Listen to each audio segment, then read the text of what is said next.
7, 8. Kita tes remnya. Oh, luar biasa. Langsung kita buka cabinnya. Cabinnya belum rapet nih.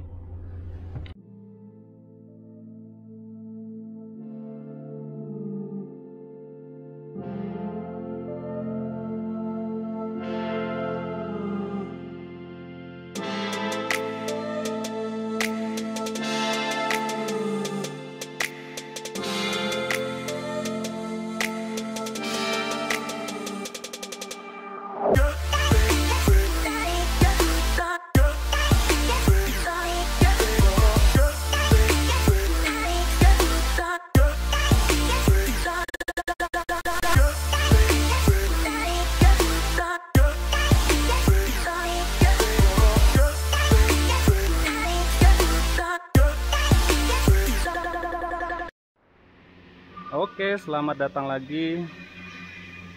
Sekarang saya mau ngulik satu unit terbaru dari Volvo, yaitu Volvo Truck FH16 untuk edisi 2021. Ini untuk tipe yang terbaru dari keluarga FH16 atau model yang terbaru ya dari FH16. Jadi ini penampakannya seperti ini. Dari luar itu perbedaannya kalau dilihat sekilas itu ada di lampunya ya. Ini lampunya lebih terlihat bentuk V-shape-nya ya, V-shape-nya, bentuk V-nya. Sama kiri kanannya seperti ini.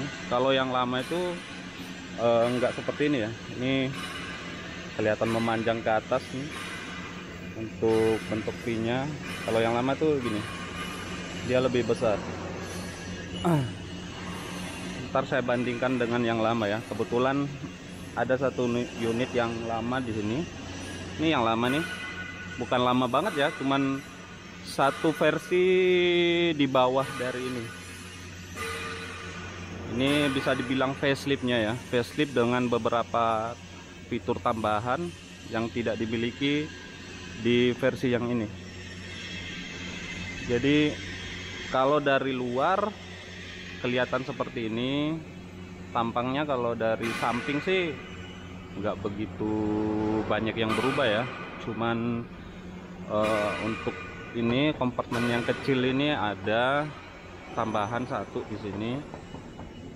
Kalau yang lama tuh nggak ada, tuh nggak ada. Terus untuk silencernya tuh bentuknya udah seperti ini, pakai tabung. Kalau yang di sana ada dua tipe sih, ada yang itu yang tabung juga, terus ada yang silencernya di sini nih berdiri. Jadi di sini kosong, dia berdiri. Terus dari sasisnya masih sama sih. Ini ada fendernya, cuman belum dipasang aja sih fendernya. Ini masih fender dari pabrik seperti ini ya. Fendernya yang dari pabrik, jadi nanti akan dipasang rear fender yang kayak gitu. Rear fendernya yang bulat, setengah bulat. Ini lampunya, lampu belakangnya seperti ini masih sama. Itu lampu belakang. Terus yang lain-lain sih masih relatif sama. Untuk di undercarriage-nya, cuman sepertinya sih pasti ada yang berubah sih, ada yang beda. Untuk undercarriage itu rasionya sepertinya sih masih sama dengan yang lama ya. Dia menggunakan rasio gear 5.41. Sini tidak kelihatan ya dari video. Itu 5.41 rasionya.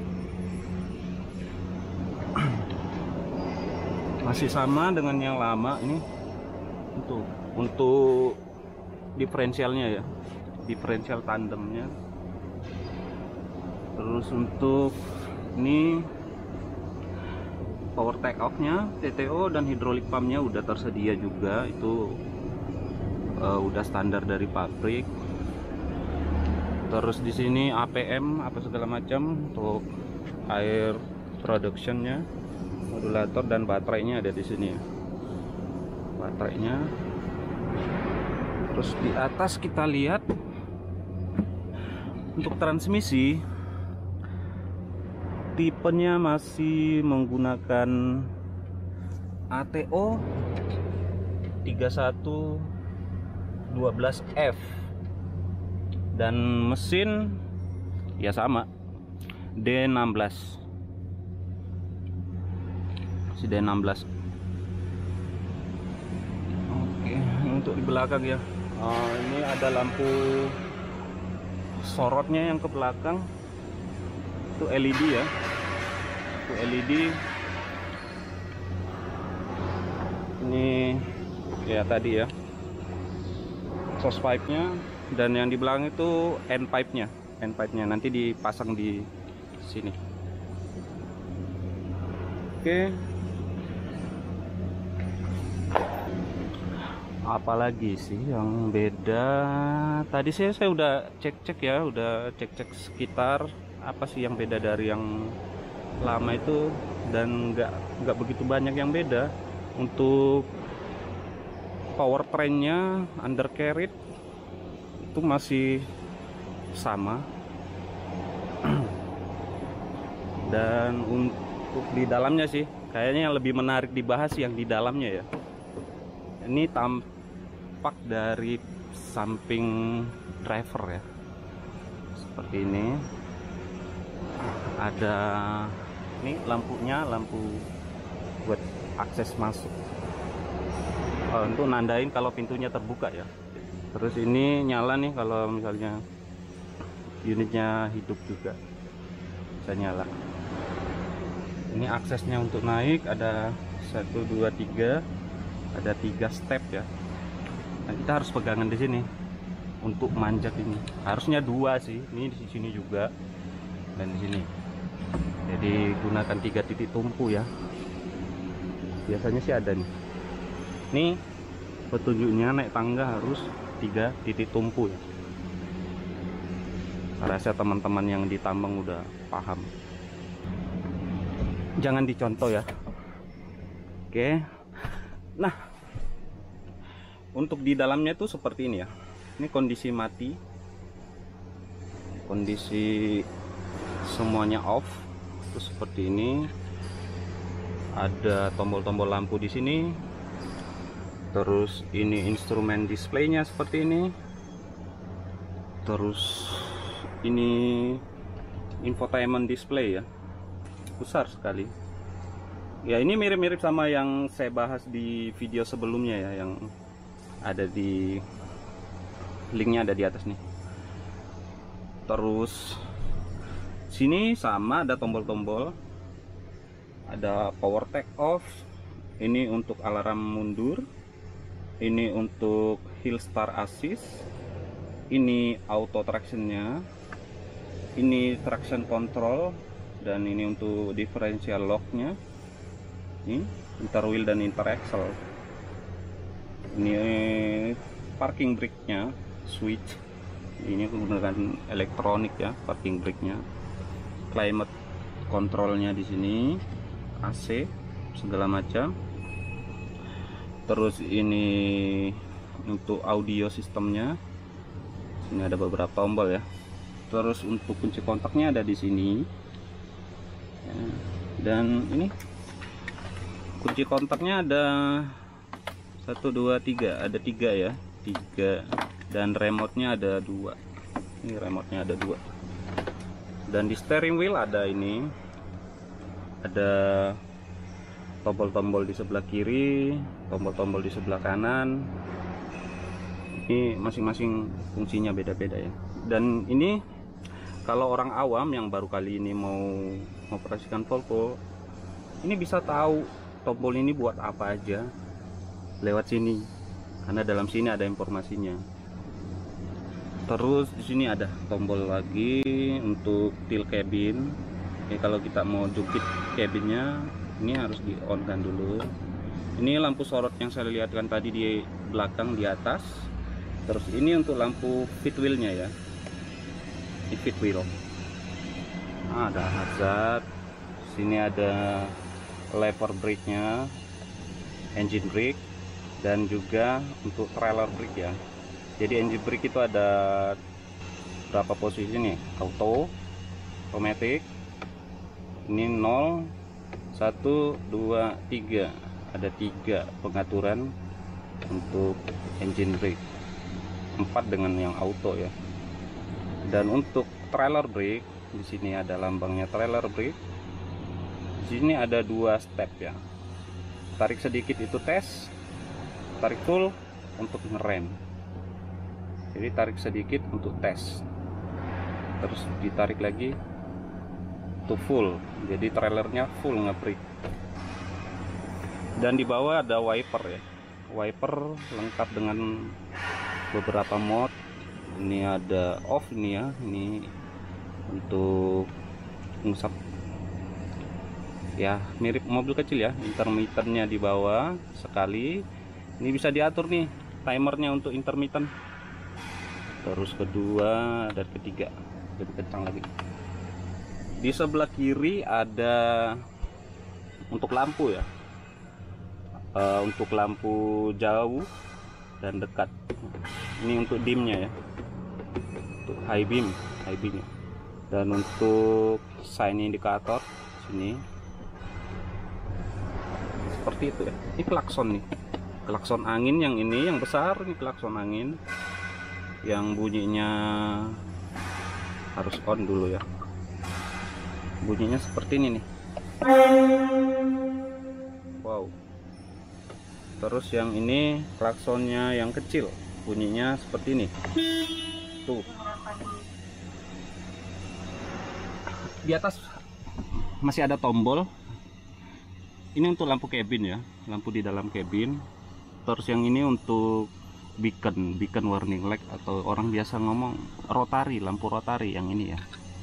Di sini ada tachograph. Tachograph ini yang merekam ya, merekam aktivitas dari truk ini ya. Apapun yang misalnya truk ini udah bergerak atau jalan ataupun berhenti ya, direkam di sini. Jadi kalau overspeed atau apa, mau tahu dia overspeed atau gimana, bisa dilihat dari sini. Ya bisa dibilang semi black box ya. Oke, terus di atas sini ada sunroof ya. Nah, ditekan gini kita bisa ngelihat di atas ya.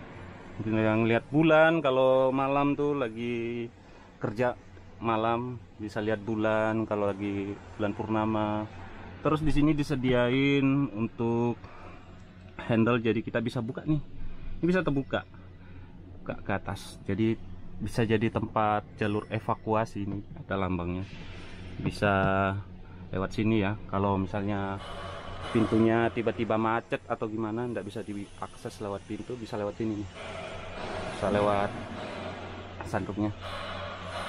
Untuk di belakang seperti ini ada kasur yang lumayan besar nih. Ini untuk ukuran rata-rata orang Indonesia sih masih proper ya, masih muat.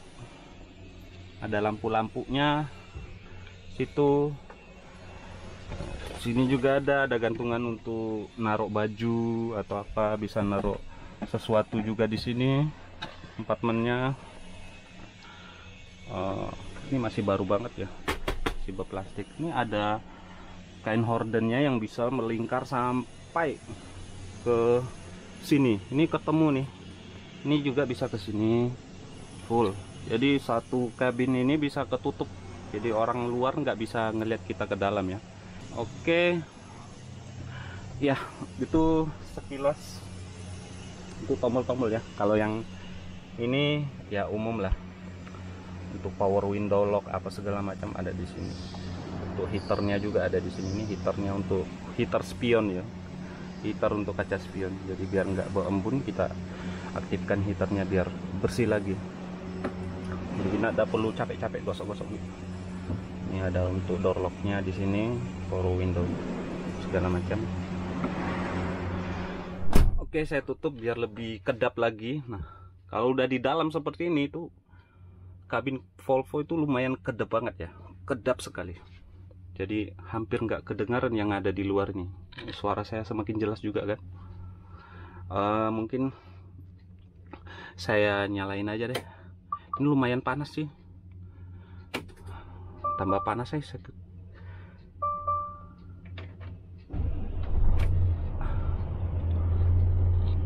Ini informasi fuelnya tinggal sedikit ya.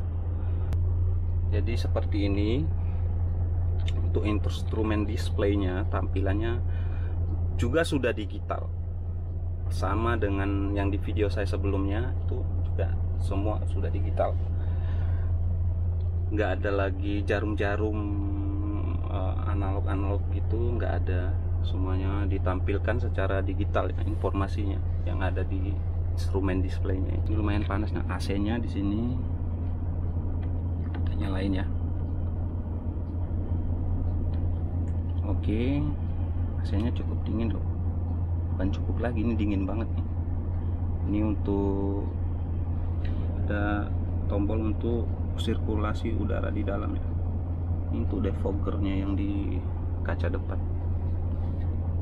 Ini differential lock segala macam. Oke, ini instrumen displaynya kalau standby ya kayak gini ya. Instrumen untuk audio, head unit ya istilahnya. Head unit display.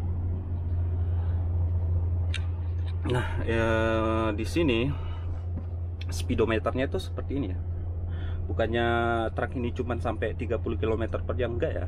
Jadi kalau dia berhenti, yang ditampilkan cuma dari 0 sampai 30 aja yang kelihatan ini. Tapi kalau dia udah mulai jalan, kecepatannya udah mulai naik, nanti yang di sini tuh akan kelihatan ya. Kelihatan akan muncul dengan sendirinya yang di sini. Terus ini ada untuk fuel kamsansam dan fuel rata-rata di sini ditampilkan. Terus ini ada fuel indikator fuel gauge-nya. Terus ada indikator-indikator yang lain di sini, dan ini layar informasi ya yang terhubung dengan layar yang ini ya, multimedia. Itu bisa yang ini bisa kita lihat di sini apa yang ada di sini, seperti itu. Dan untuk pemula, untuk yang baru kali ini mau nyetir Volvo misalnya, dan pengen tahu mengoperasikan Volvo ini seperti apa dengan waktu yang singkat, itu bisa diakses juga dari sini ya, bisa lihat cara-caranya ya. Jadi nggak bingung ini tombol-tombol ini mengoperasikannya atau fungsinya apa sih. Jadi bisa dilihat di sini ada yang namanya driver guide ya. Ada driver guide. Nih ada driver guide. Jadi kita masuk. Misalnya kita mau ngapain nih? Ada tour, ada dua, ada full tour, ada quick start ya. Jadi tinggal pilih yang mana. Yang quick start misalnya. Nah, di sini nanti dijelasin. Ini kunci kontak nih, ya kan? Ini ada beberapa fungsi nih kunci kontak. Terus di baterai ini ada main switch ya. Nah, terus parking brake ada. Nah, coba kita akses yang ini deh, yang lebih menarik ya menurut saya. Nih, apa sih fungsinya tombol-tombol ini nih? Banyak nih, ya kan? Fungsinya kita bisa lihat di sini. Ini ada. Misalnya nomor 1 nih, apa nomor 1 itu untuk downhill cruise control. Nih downhill cruise control. Dari namanya aja, dari bahasanya downhill ya, artinya turunan ya. Jadi cruise control itu bukan cuman yang diatur itu pada saat dia datar aja, maju terus datar doang, enggak. Sekarang di Volvo sih dia ngatur juga, dia ngasih fitur yang pada saat turunan itu bisa diatur kecepatannya berapa. Misalnya ya kalau rata-rata ditambang kan kecepatannya 60 km per jam, itu rata-rata umumnya sih.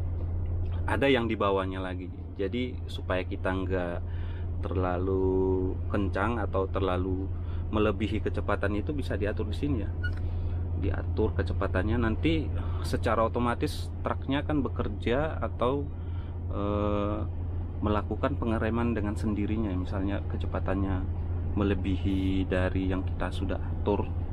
Terus ini yang kedua ada cruise control itu sendiri, misalnya ini datar-datar aja ya kita bisa aktifkan, ini cruise control. Yang ketiga ada itu resume-nya. Jadi misalnya cruise controlnya udah misalnya kita sempat ngerem nih, kan cruise control akan nonaktif bila kita nginjak pedal rem ya. Misalnya kita pengen ya udah ini udah selesai, nggak ada halangan lagi, ya udah kita tekan yang ini, lambang ini, resume-nya istilahnya, kita resume lagi. Jadi yang sudah kita setting tadi akan kembali, jadi truknya akan kembali ke kecepatan yang sudah kita setting atau sudah kita tentukan. Terus ini ada 4, ini untuk mengatur berapa sih kecepatan yang harus kita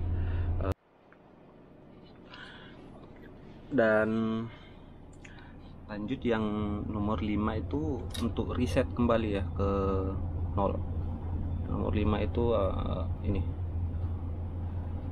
nih, untuk nonaktifkan semua dari settingan cruise control ya. Nomor 6 itu untuk mengatur overspeednya ya, overspeed yang nomor 6 ini, tombol ini. Jadi di cruise control kan bisa aja terjadi overspeed. Misalnya ada dia kena jalan yang agak menurun sedikit tapi enggak menurun terus-menerus ya, jadi tiba-tiba kecepatannya naik melebihi dari yang kita atur gitu.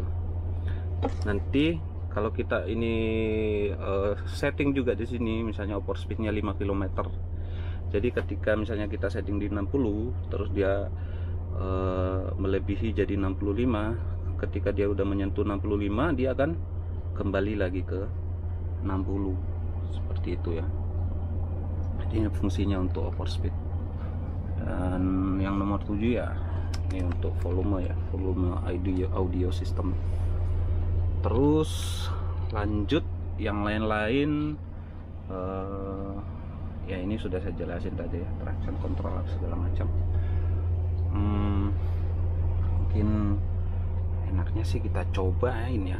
Oh, ada lagi fitur yang sedikit lebih menarik buat dibahas. Jadi biar enggak ini ya, saya matikan dulu karena nggak perlu sih, nggak perlu untuk dihidupin untuk mengaktifkan fitur itu. Jadi fiturnya itu ada di sini ya, di bawah sini, bukan yang dua ini kan ini rem dan ini untuk pedal gas ya. Yang saya mau bahas itu yang ini, yang kecil ini. Yang kecil ini ya mungkin udah pada tahu ya dari review-review yang lain bahwa itu memang untuk adjust untuk steering wheel ya. Cuman yang ini lebih beda ya, beda lagi. Nah sekarang yang ini, kalau yang dulu itu menggunakan kabel ya, kabel sip atau labrang ya. Kalau ini enggak, ini pakai angin. Serius, coba denger ya, seinjak tuh ada bunyi angin kan. Nah tujuannya buat apa? Sama untuk ngatur posisi steering wheel ya. Jadi di sini ada 2 step. Kita injak sedikit. Nah ini saya injak sedikit, yang diatur itu ini tuh steering wheelnya ya, steering wheelnya yang diatur untuk ininya, incline-nya ya, incline-nya bisa diatur tuh di leher, dia mainnya tuh, mainnya di leher doang nih. Terus saya injak full ke bawah, yang diatur jadinya steering column. Steering column-nya bisa teleskopik gini tinggi dan tetap bisa tiltnya seperti ini lebih jauh. Misalnya sudah kita setting maksimal nih, teleskopingnya di sini nih, dan tilnya di sini nih, tuh nyangkut nih, biar lebih nyaman. Supirnya buat lebih nyaman lagi, ya dikit, udah atur ini aja, nih bisa diatur kan. Nah gini lah, misalnya gini ya. Ini masih kurang nyaman nih, tapi nggak mau ngerubah settingan dari teleskopik dan tilnya ya. Kita bisa til steeringnya doang, steering kolomnya doang, steering wheelnya doang. Jadi gini tuh, tanpa ngerubah til steering kolomnya ya. Canggih tuh, balik sendiri tuh, smooth sekali. Oke, mungkin segitu ya.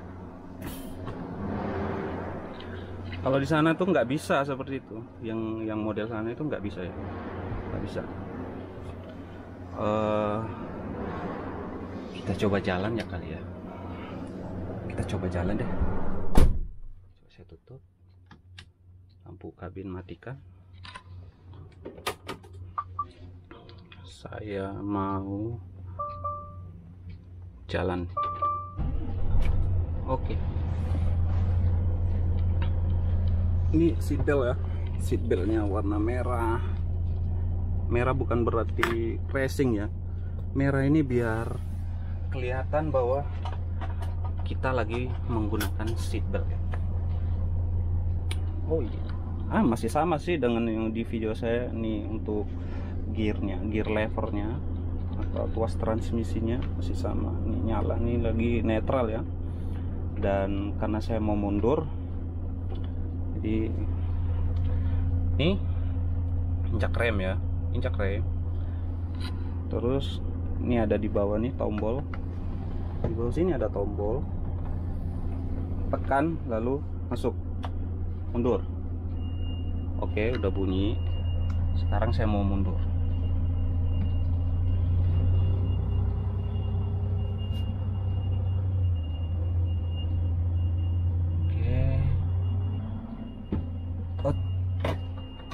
Nyangkut, saya maju dikit. Ini steeringnya enteng sekali ya, enteng banget. Ini saya pakai satu jari aja udah bisa muter. Oh ya, saya lupa jelasin sih, itu karena fitur Volvo Dynamic Steering ya. Tuh enak banget nih. Jangan ditiru ya, ini hanya dilakukan oleh orang yang tidak profesional.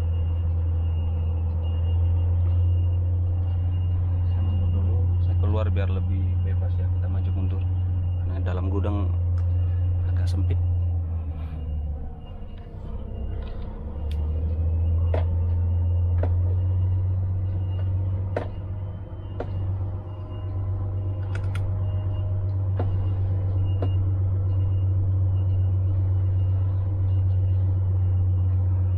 Ya ini R1 ya, saya bisa naikkan jadi mundur gigi 2. Oke, sekarang R2, mundurnya lebih cepat lagi. Ini bisa sampai R5 ya, R5. Jadi ada 5 percepatan di gigi mundur, luar biasa.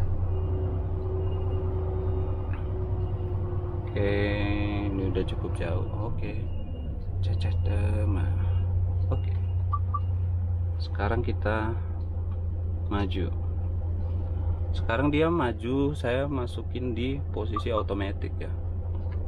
Otomatis, dia langsung masuk di gigi 5, otomatis 5. Nggak masalah, karena itu settingan dari pabrik ya.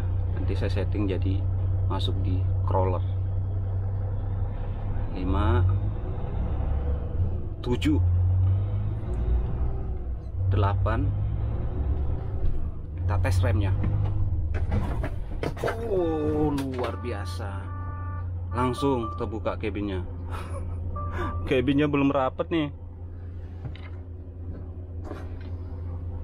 Ini kita rapatin ya. Ini belum turun banget nih cabinnya. Mundur dulu. Ini gara-gara ngerem mendadak ini, lock cabinnya yang belum rapat jadi terbuka deh.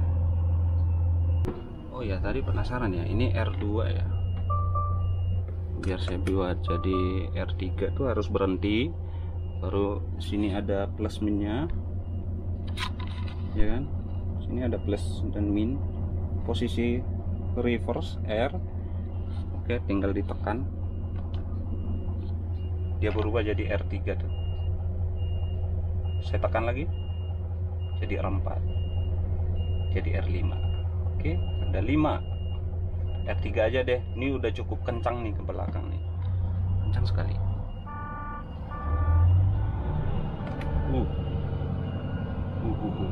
Kencang sekali nih. Kecepatan saya bisa 20 km bahkan lebih untuk mundur aja.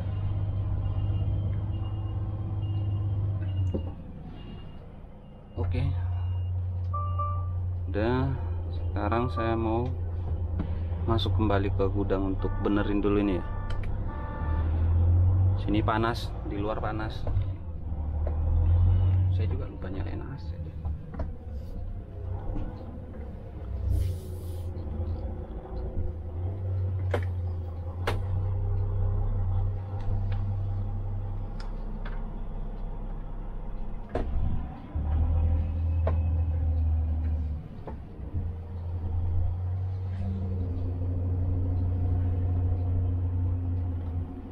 Parking brake.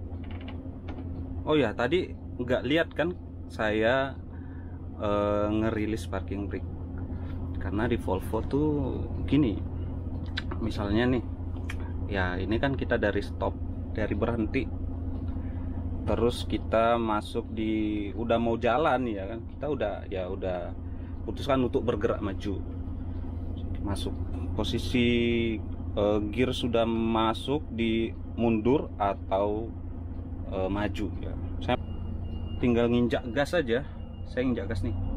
Nah, dia otomatis rilis ya, otomatis rilis tuh. Nih saya udah bergerak mundur tanpa saya harus rilis. Terus saya netral lagi, parking lagi, parking deh. Oke, maju otomatis ya. Ini saya nggak perlu tekan-tekan ya, saya tinggal nginjak gas saja, maju tuh, dia rilis sendiri. Jak rem, parkir. Nah, itu sebenarnya ada fungsinya ya, fungsinya di kondisi tertentu di mana driver tuh fokus buat maju atau mundur aja. Jadi nggak perlu terganggu atau terinterup untuk mengaktifkan atau nonaktifkan parking brake ya.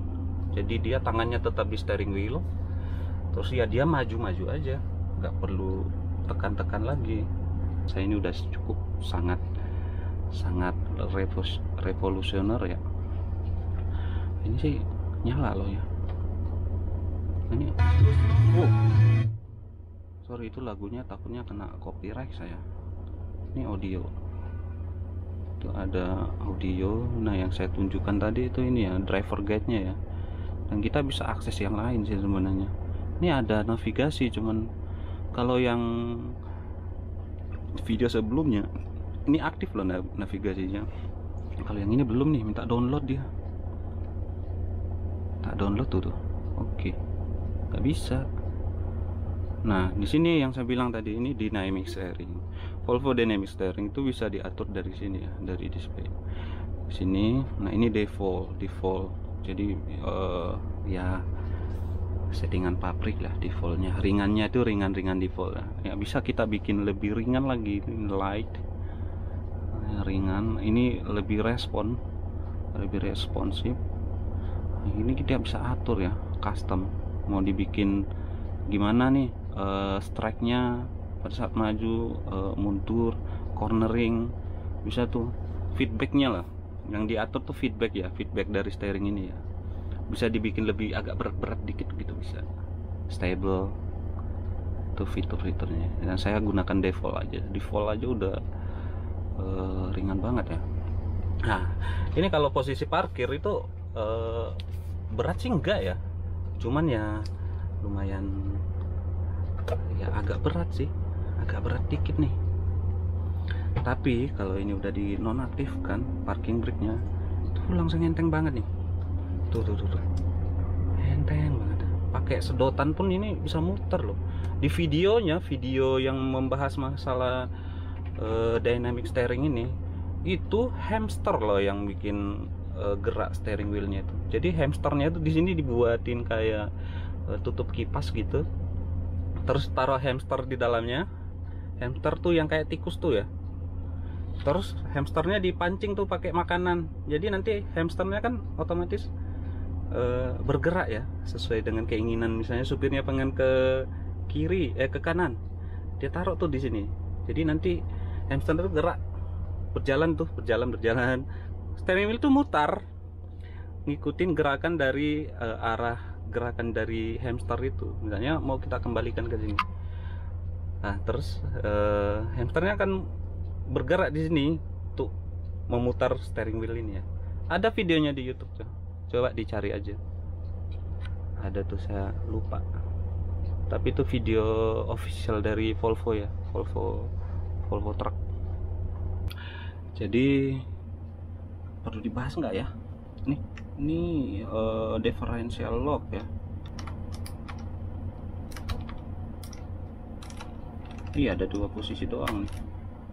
Ini off ya, ini posisi off. Terus ini posisi interaxle ya, interaxle-nya terhubung. Tuh di sini ada lambang indikatornya, interaxle terhubung. Terus yang kedua sini tuh semua terhubung tuh. Bannya, semua ban yang ada di belakang itu di lock, jadi semuanya jadi berputar sama. Semua berputar sama. Jadi kondisi seperti itu kita tidak boleh belok ya. Atau bisa belok dengan sudut yang kecil, karena bisa berdampak buruk pada gardan ya. Ini sebenarnya tadi saya download langsung dari sini, karena ini bisa terhubung ke internet ya. Jadi kita bisa akses semua itu. Kita bisa dapatin ini driver guide-nya melalui internet ya. Terus ini setting untuk vehicle setting, ada auto brightness-nya untuk instrumennya, terus remote control-nya nggak muncul sih menunya. Auto wheel brake-nya ini seperti apa ya, saya belum pelajarin sih. Nah, halo light itu yang di sini nih, pinggiran ini tuh halo light. Ini nih, coba saya nonaktifkan ya. Tuh mati kan, halo light-nya tuh mati. Terus nyalain lagi, tuh nyala. Nah, terus ini roller bench mode. Nah, ini pada saat kita mau bench ya, tes bench untuk di roda ya.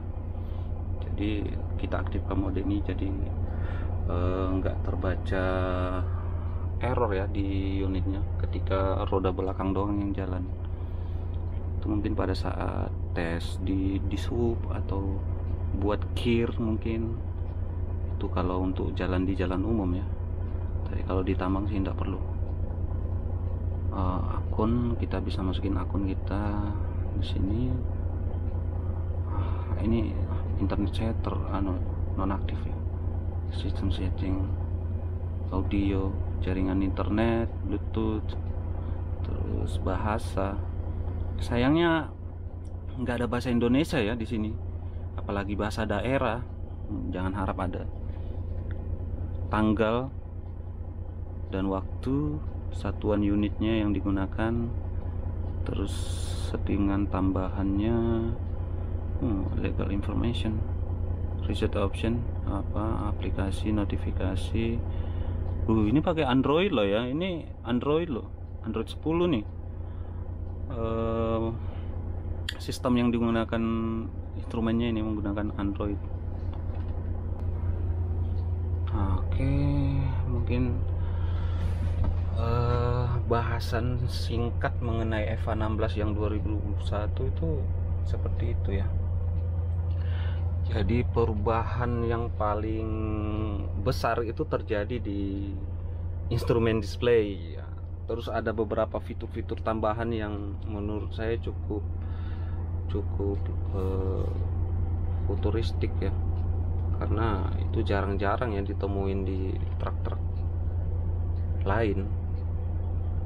Macam ini nih, downhill cruise control itu luar biasa lah, untuk ditambang itu cukup membantu ya. Tampilan AC-nya seperti ini ya, bentuk kipas. Di ini paling low, ini speed nomor 2, 3, 4 dan full. Kencang sekali ya, hampir terbawa angin hembusan saya. Dan ini masih ada cup holder segala macam, power outlet 12 volt dan 24 volt tersedia. Lighternya ada, itu ada 2 lover AC-nya. Ini masih keras nih, sama ini masih keras. Ini yang empuk, ini empuk loh nih ya. Empuk nih, bisa ketekan, cuma kelihatan keras saja padahal dia empuk. Ini sebenarnya ini rain sensor ya, ini sensor untuk hujan, rain sensor. Terus di bawah ada collision warning, tapi fiturnya tidak diaktifkan ya. Ini udah setting ya, speed limitation 90 km per jam. Ini dari pabrik nih yang nempel nih, saya belum ada setting-setting sama sekali nih. Oke, mungkin cukup sekian ya, tadi kan udah jalan juga. Oke, sekarang kita matikan aja ya mesinnya, dan mungkin videonya cukup ya, karena udah lumayan banyak juga sih yang saya jelasin tadi. Oke, terima kasih, mungkin video saya sampai di sini. Terima kasih sudah menonton, sampai jumpa di video saya yang lainnya. Dadah.